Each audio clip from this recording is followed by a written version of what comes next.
Hello, and welcome back to a very appropriate episode of Autistic Mic Drop. If you've noticed, for Autistic Mic Drop, I did the theme song myself, and it was just a very simple beat. I actually had to record multiple times. The first time I did it, I found out that it sounds exactly like the Pornhub theme song, and I couldn't have that. And I am now realizing that now that I've told you that, every time you guys watch this, you're going to think of that. My bad. Today's episode's about beatboxing. I'm going to go through my history with beatboxing, some fun facts I know about beatboxing, and then I'm going to beatbox for you a little bit and just give you some tutorials if you want to learn how to beatbox. It surprises people to learn that I started beatboxing when I was 5 years old, which would have been, I want to say, 2001. My dad was super into hip-hop when he was a kid, and he was super into beatboxing when he was like in his teens and 20s. He introduced my older brothers to it, and they would listen to a man known as Razel, the Godfather of Noise. If you don't know who that is, he is one of, I think, the three major like prolific musicians of the beatbox era, like one of the godfathers of beatboxing. It was him, it was the Fat Boys, and it was Biz Markie. Rest in peace. This was my first introduction to beatboxing, was one of his earlier albums. My brothers had it on a burnt CD. Remember LimeWire? That was fun. And at first, I didn't realize that that was somebody's like mouth, like that it wasn't actual drums, because I was 5 years old. Don't judge me. Once that was pointed out to me, I was so enthralled by that idea that I started trying to figure out how to do that. And this was before like YouTube was big. This was before YouTube was a thing, but it hadn't gotten to where it is now. There was no resources for me to just Google how to beatbox. I had to teach myself how to do it. And I got good at it rapidly. By the time I was 6, I could do the basic things that you know as boots and cats, which is just like the very basics of beatboxing is the B sound, the P sound, the S sound, the T sound, and the C/K sound. So it's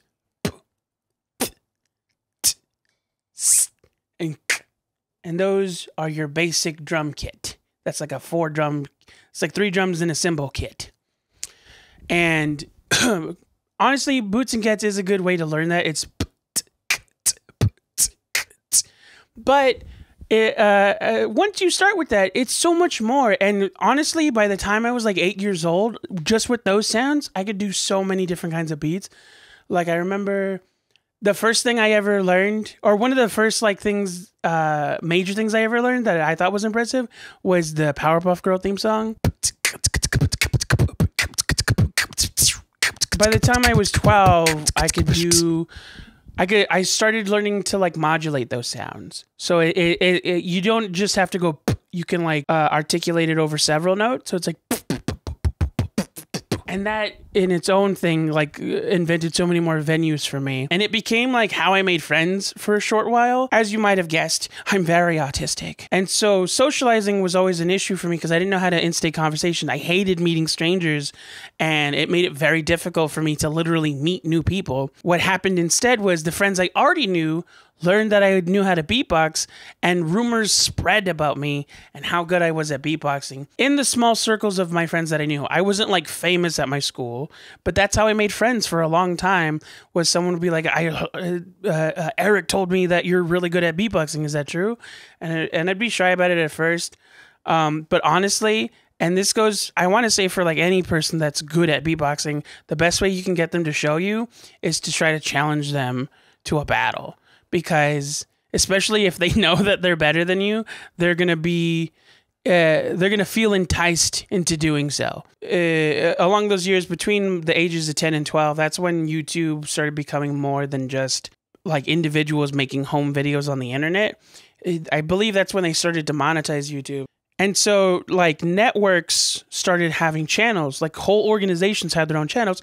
And one particular group known as Beatbox TV, which is, I believe, a European network. I think it started in England, but there's also like versions of it in Australia. Created their own channel, and they would air national beatboxing competitions. And that's when I found out that you can actually have a career in beatboxing. It usually evolves into something else, like something in music producing. But for a long time, people can be like celebrities as beatboxers. And I thought that was dope. It was also along this time that I started learning about like embouchure. I started playing the trumpet, which taught me about embouchure. If you don't know what that is, it's the core muscles in your lips, essentially for when you make a kissing face or when you're like spitting, like you learn to tighten those muscles. I learned because I was a trumpet player, but it is something important to learn regardless if you're trying to learn to beatbox, because it's what turns a P sound into a B sound in beatboxing. It's the difference between and you can kind of hear the like oomph in that.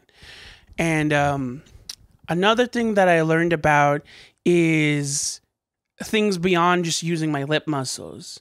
The various kinds of scratches and bass tones. And I also learned other like letter sounds. Like I learned that the D is a really good electric bass drum. A regular bass drum is, and then an electric bass drum, like on a keyboard, is, or I guess that would be more the kick. I'm not good at words, hence the beatboxing. And so at that time, I started getting into a lot more like electro, like rhythmic, what do you call it? Like club music. Like,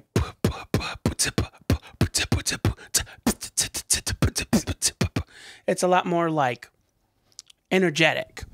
And I want to say that influenced my style heavily because a lot of people, they learn all of the different like tricks to do like EDM music, but I was more into like, I want to say my beatboxing style predominantly is like 90s style rap beats. It's like,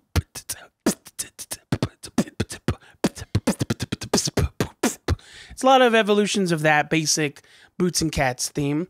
But I do know those other sounds. Like the different scratches are, there's the chewy scratch, which is just like wisping air between your teeth really fast, like.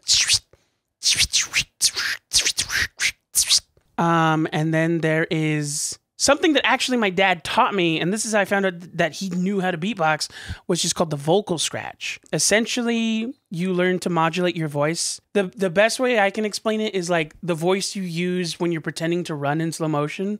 Like when you go, everyone does that. So that's the best way that I know how to explain it. You do that while saying the word Eric. So it's like, Eric. And then you just learn how to do that faster and learn how to control the pitch of it. And you go, Eric, Eric,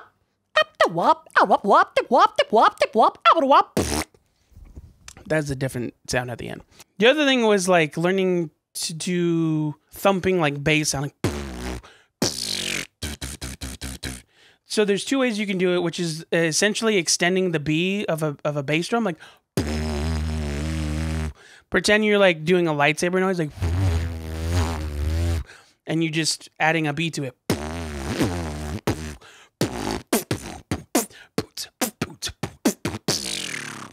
You can do the same thing with the T sounds, like.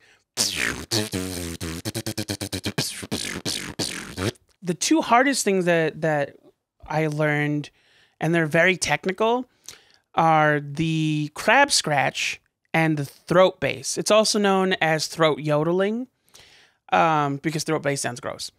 I'll do the crab scratch first. It's essentially creating that same like wisp that you create when you do the chewy scratch.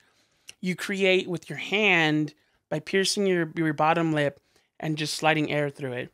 You want a little bit of spit so that it's kind of like, you know that trick where you put a cloth on a comb and you make a whistle? It's a similar concept physically.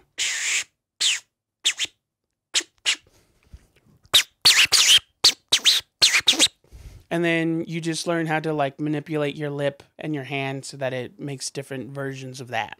It's honestly very hard to learn technically, like from a technical perspective, but it's also frustrating because it's really cool to do. And I do it in public all the time and people just like don't notice because they're so used to me beatboxing in general. It's like, I don't know. You know what I mean? It's like if you could sculpt pottery really well and people are like, so I could buy that at Walmart. Like that's what it feels like.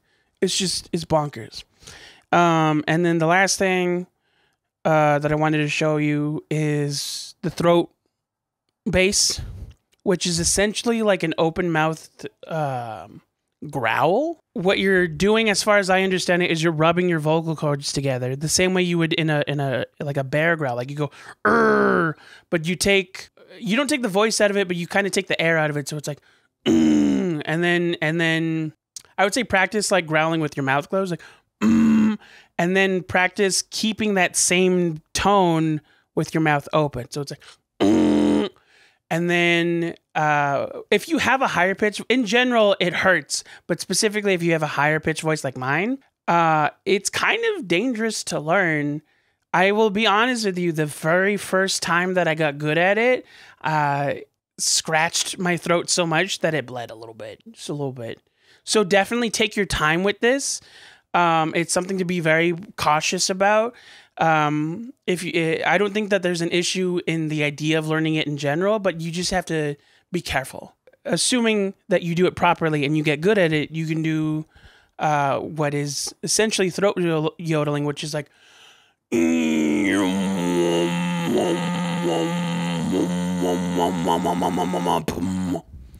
And then when you combine all of those things that I just showed you, you could start doing stuff like. And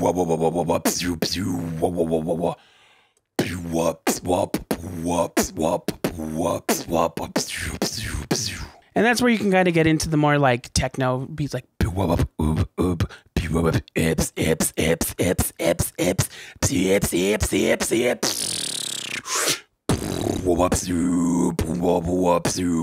And that was improvised, which is why it sounded so terrible. But you guys get the idea. So that was just a little bit of AMD about beatboxing. I hope you guys enjoyed it. I'm going to end on a joke that I wrote, I want to say 8 years ago.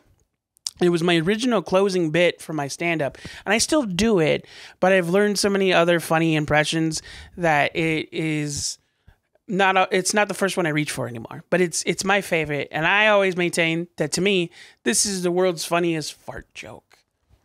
So, I mentioned EDM recently. That's the right term for it, right? I want to make sure I'm not saying a sex thing. EDM is techno music, right? Yes. So, EDM and dubstep, when people think of that, a lot of them think of Skrillex. You guys remember Skrillex? So, this is my impression of Skrillex taking a poop.